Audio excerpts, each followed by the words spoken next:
Oi, eu sou a Cláudia Fusco, mestre em estudos de ficção científica pela Universidade de Liverpool e jornalista. E estou aqui para conversar com vocês sobre 3 contos fantásticos de Edgar Allan Poe, reunidos na coletânea Os Assassinatos na Rua Morgue. Os 3 contos que estão reunidos nessa coletânea devem ser lidos juntos, porque além dos 3 terem a essência de ratiocination, que é um termo cunhado pelo Edgar Allan Poe para falar sobre o exercício de ser um detetive, eles todos também têm personagens em comum, sendo o narrador, que a gente não conhece, não sabemos o nome dele.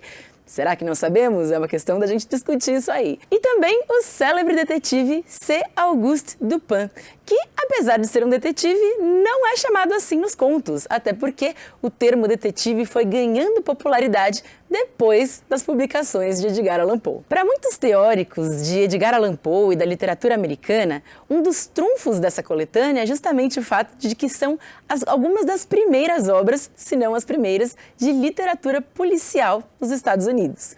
A gente tem uma longa tradição de histórias sobre crimes, assassinatos e coisas terríveis há muitos séculos. Mas o enfoque investigativo, o cerne investigativo que Edgar Allan Poe dá para essas obras são essenciais para entender o trabalho do detetive. É indiscutível que Os Assassinatos na Rua Morgue deixou um legado enorme para a literatura global. Até o biógrafo do Edgar Allan Poe fala sobre isso. Mas é bem legal também a gente entender que essas obras, essas narrativas, deixaram um legado muito importante para a vida do Edgar Allan Poe como escritor. Então, acho que isso nos leva a um ponto importante. Afinal, quem foi Edgar Allan Poe? Uma leitura superficial da vida do Edgar Allan Poe pode sugerir que ele fosse esse cara meio superstar, meio rock and roll, que hoje em dia muita gente admira, acompanha e que deixou um legado enorme, não só na literatura, mas no imaginário por trás dele. Edgar Allan Poe se tornou uma personagem de outras narrativas e da forma mesmo como ele se expressava, como ele vivia e por aí vai. Mas, em essência, ele é um cara que realmente queria muito escrever e viver de literatura. Tanto que esse é um dos pontos mais importantes da carreira dele. O Edgar Allan Poe foi um dos primeiros autores dos Estados Unidos a efetivamente tentar viver de escrita.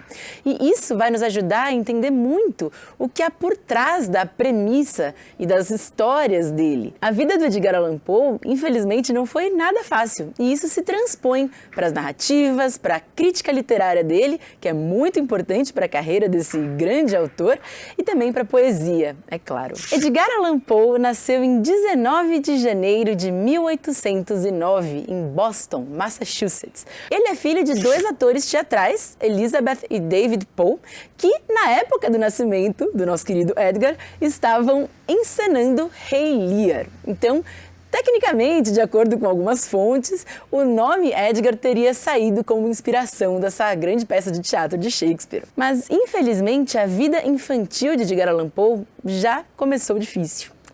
O pai dele abandonou a família e pouco depois, um ano depois, a mãe faleceu, deixando Edgar, o segundo filho da família, abandonado e órfão.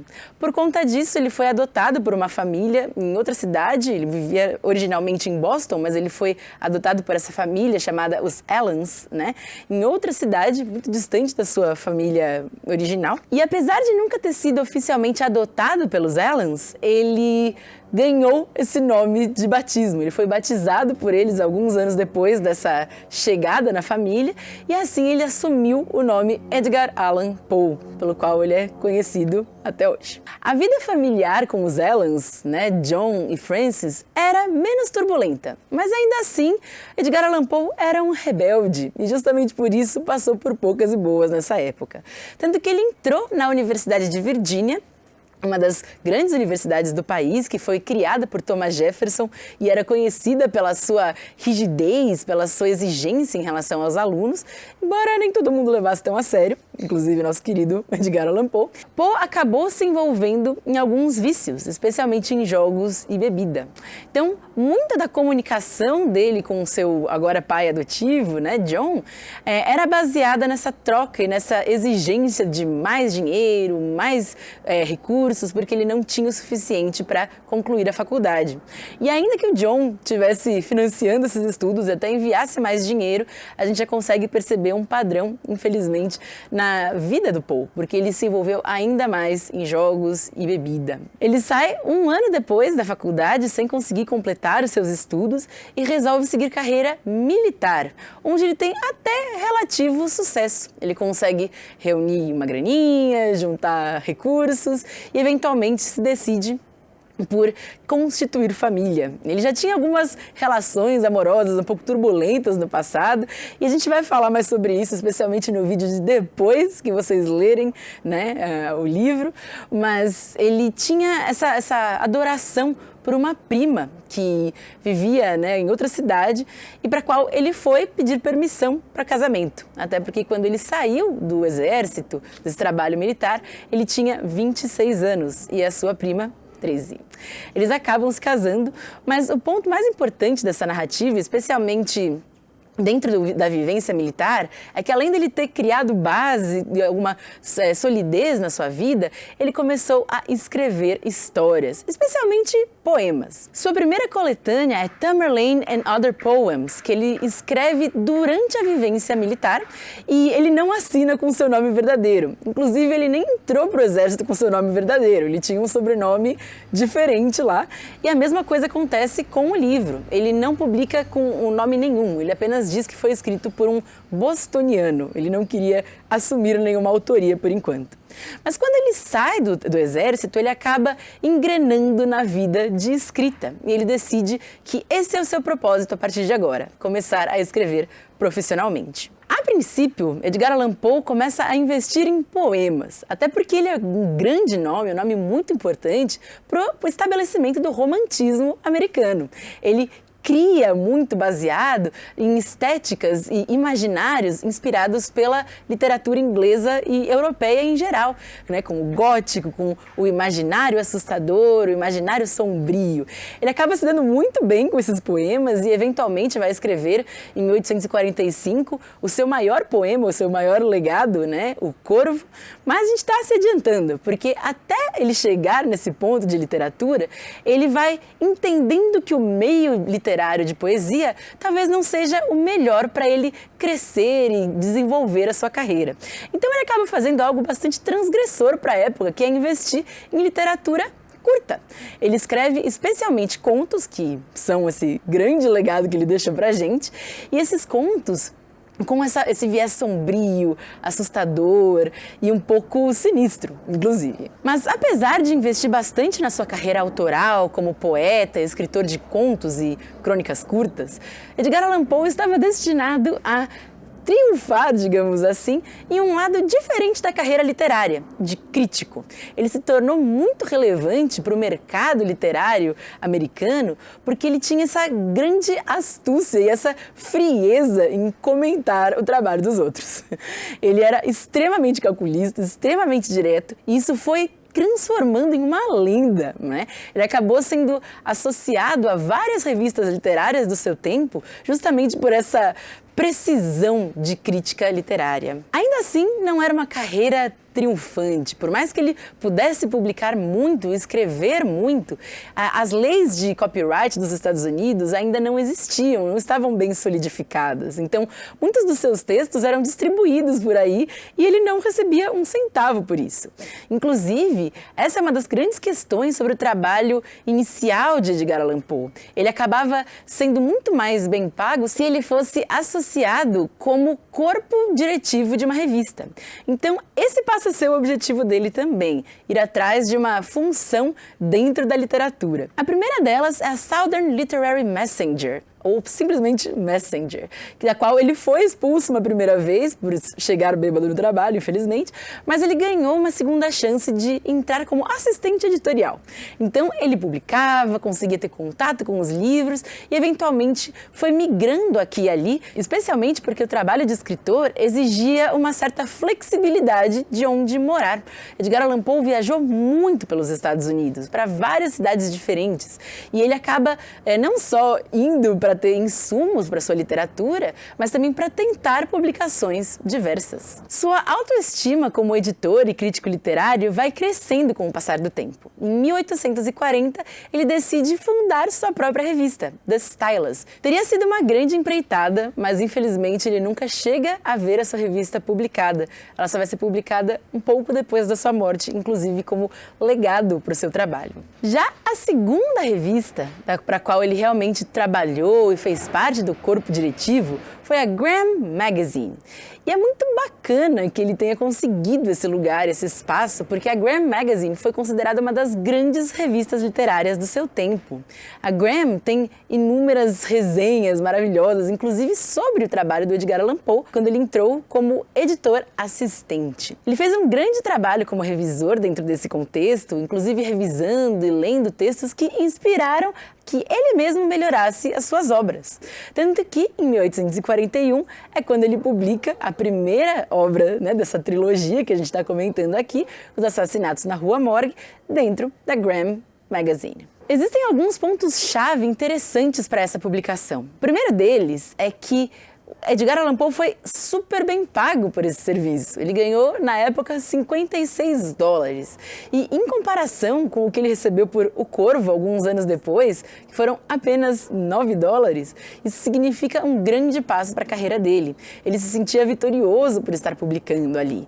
E isso também deu a ele mais bases para negociar com outras revistas sobre seus outros textos. Ele começou a ser publicado ao redor dos Estados Unidos e foi consolidando a sua fama. E já que chegamos nesse ponto da história de Edgar Allan Poe, acho que é bacana a gente conversar sobre os contos em si, Não vamos dar aqui nenhum spoiler, mas sim fazer um convite para o que pode ser legal de prestar atenção nessas narrativas. O primeiro ponto interessante é como Edgar Allan Poe estabelece o conceito de detetive. Embora ele não use a palavra, a ideia do detetive permeia a essência de Dupin. A palavra detetive surgiu em meados de 1820, 1830, mas ela só foi popularizada, como a gente falou, depois de Edgar Allan Poe, e era uma forma de apelido para o policial que detectava possibilidades, assassinatos, sequestros e por aí vai. O trabalho do policial e do detetive eram muito conjuntos. E esse é um ponto primordial da narrativa, porque Dupin não tem uma relação com a polícia em si. A gente sabe que ele, como indivíduo, gosta de estudar, esmiuçar, explorar as possibilidades de assassinato, de um crime terrível. Mas ele faz isso a partir da sua própria perspectiva. Inclusive, quando a gente for conversar sobre a essência desses contos e como eles foram trabalhados no imaginário aí do Edgar Allan Poe, a gente vai entender que existe uma técnica, existe algo primordial que o Edgar Allan Poe quer cutucar, quer criticar, de certa forma. Mas tudo ao seu tempo. Vamos ler primeiro e depois a gente conversa. Poe, inclusive, tinha uma tradição de trocar bastante cartas com seus amigos escritores, médicos, até para ter informações e insumos sobre o que ele deveria escrever a seguir. E perguntado sobre qual era o tema de Os Assassinatos na Rua Morgue, ele respondeu que o tema era como descobrir um assassino. Ele falou especialmente do exercício do talento de desvendar o crime, a graça, o segredo de encontrar as peças que faltam e que às vezes estão ali o tempo todo. Essa é uma das graças, inclusive, do segundo conto, que a gente vai explorar mais pra frente. Outro ponto importante que a gente comentou no comecinho da aula é o conceito de ratiocination, ou seja, as engrenagens por trás do cérebro do detetive. Vocês vão perceber que o Edgar Allan Poe se demora nessas explicações. E para alguns, o tom que ele usa ali é um tom ensaístico, um tom de exploração sobre o intelecto, o conhecimento.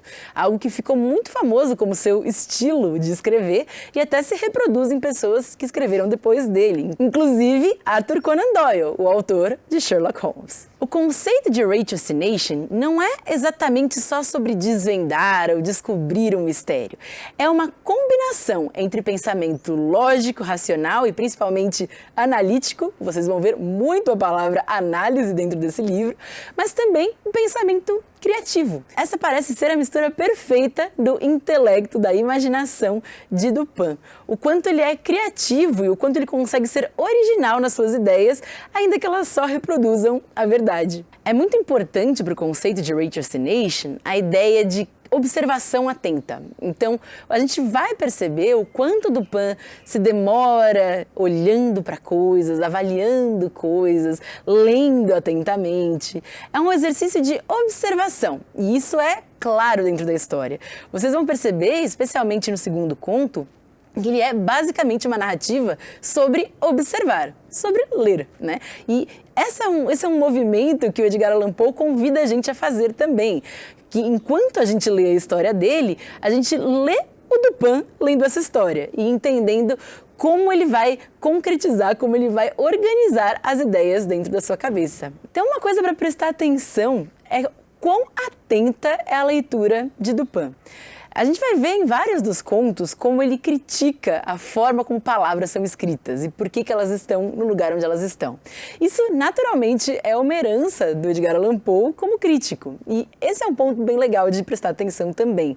O quanto o trabalho de crítico literário, de analista das palavras, vai intervir, vai mexer, remexer, digamos assim, a forma como Edgar Allan Poe estrutura essas histórias. Você provavelmente vai perceber uma herança muito forte entre a personalidade de Dupin e a personalidade de Sherlock Holmes, né? Como já falamos aqui sobre ele. Mas o convite que eu quero fazer para você não é só sobre a personalidade, a forma como ele se expressa, mas especialmente como os dois parecem concretizar as ideias e as observações que eles fazem do mundo.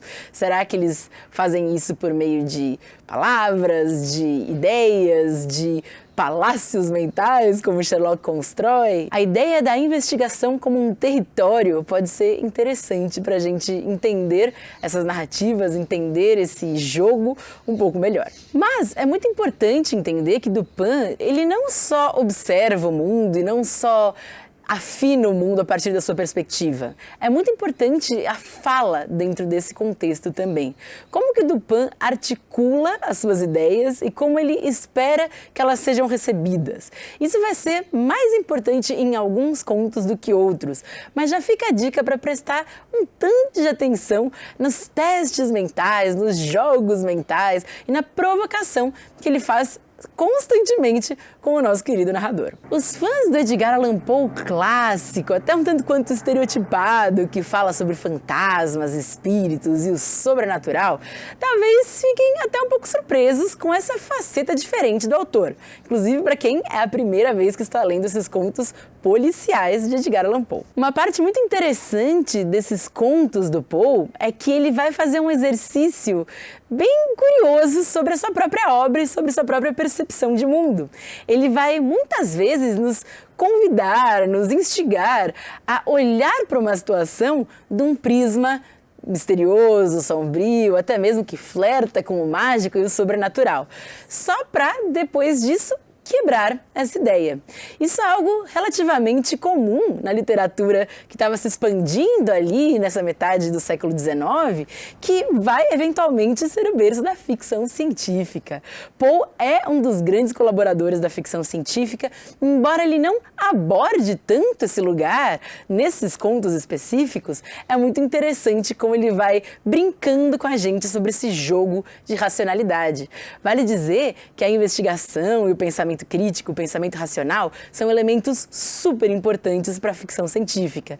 Então, ele também deixa isso como legado dentro desses contos. A sobriedade, a vontade de investigar o mundo é parte essencial do personagem e justamente por isso parte essencial dessas obras. Ainda falando sobre o tema de racionalidade, é bem legal e importante perceber que o Edgar Allan Poe gosta muito desse tema, é apaixonado por esse assunto e vai eventualmente nos trazer grandes camadas de discussão sobre o próprio ato de pensar. Quero convidar você a refletir, nessas palavras de Edgar Allan Poe sobre qual que é a beleza, se é que há beleza, no exercício do raciocínio lógico? Isso é algo que o autor quer propor pra gente de vez em quando. Então, é bom estar atento a esse jogo, a essa brincadeira que Edgar Allan Poe quer fazer com a gente. Inclusive, é bem sutil quando ele aborda as inovações científicas do seu tempo. Em um dado momento vocês vão ver alguma coisa sobre estudos do cérebro, estudos da composição da cabeça, e tudo isso que ele menciona nas obras tem muito a ver com as tensões do seu tempo, as tensões científicas, investigativas e a vontade de entender o mundo de formas diferentes. Por incrível que pareça, os contos reunidos nessa coletânea acabaram servindo como propaganda policial para os Estados Unidos. Era um momento de grandes tensões e grandes incômodos em relação ao papel da polícia no mundo. Na Inglaterra, por exemplo, a polícia pela primeira vez na história estava se estabelecendo de forma super profissional e remunerada, de formas diferentes do que era feito até então. E nos Estados Unidos, além disso já ser uma premissa que estava acontecendo, a ideia de inovação estava muito associada à ideia da polícia. Então, é possível ler os contos de Poe também como uma crítica a esses possíveis avanços científicos e tecnológicos que a ciência americana e que a polícia americana queriam estabelecer. Inclusive, é bastante seguro, é um jogo seguro do Poe localizar essas narrativas dentro do contexto francês. Essa é uma tradição que vai se repetir ao longo da história detetivesca e policial, porque esses grandes crimes, essas histórias insolúveis, são muito associadas, muito vistas como somente possíveis de acontecer em grandes cidades, em lugares onde tudo pode acontecer.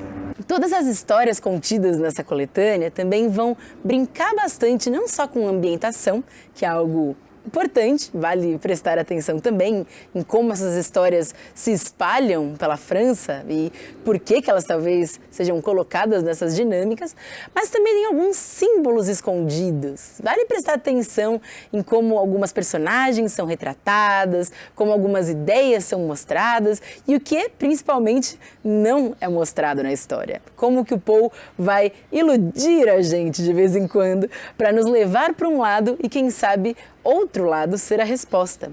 Vale dizer que ele não é um autor que faça muito disso, e a gente vai falar bastante sobre isso na nossa aula sobre depois da leitura.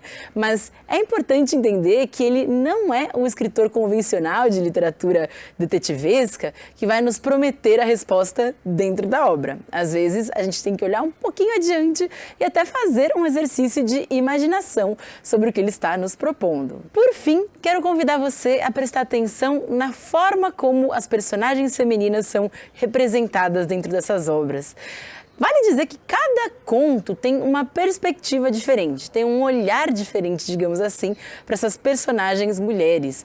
Mas ser uma história contada por homens durante o século XIX, em um contexto como a França, tem lá suas questões. Então, é bem importante prestar atenção em como essas mulheres são retratadas, são mostradas, se é que são mostradas, né? Existem vários pontos que a gente pode abordar sobre a representação do feminino nas obras de Edgar Allan Poe.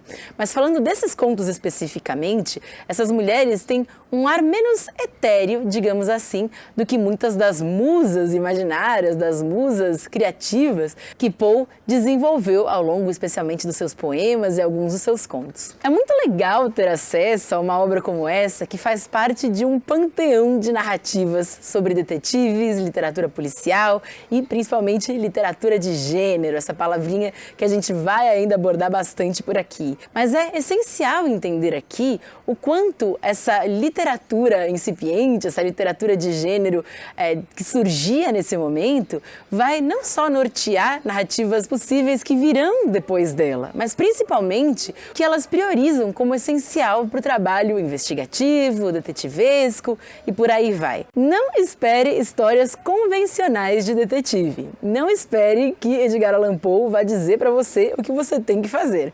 Ele é um autor original, criativo, misterioso. E se isso é abordado nas suas obras sobre leituras sobrenaturais do mundo, isso também é abordado nas suas obras mais racionais sobre o mundo. E já que a gente está falando tanto sobre mistérios sobrenaturais e por aí vai, vale dizer que até hoje o falecimento de Edgar Allan Poe é um grande mistério literário.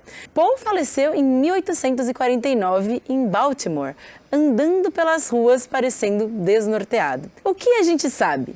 Ele com certeza estava processando há alguns anos a perda da sua esposa, que tinha falecido bastante jovem por conta da tuberculose, essa doença que infelizmente parece ter perseguido a vida de Edgar Allan Poe, já que sua mãe faleceu da mesma forma. Mas antes mesmo dela falecer, ele já tinha uma grande questão com a despedida, com o fim dessa relação. Poe investiu bastante do seu emocional e das suas dedicatórias aos seus poemas e às suas musas construídas à sua esposa, Virginia. E quando o primeiro surto de tuberculose irrompeu na cidade onde eles viviam, Poe foi muito abalado por isso. A própria Virginia passou por essa doença de uma forma muito dolorosa e, quando ela conseguiu eventualmente se recuperar para falecer alguns anos depois, isso deixou um grande impacto em Edgar Allan Poe.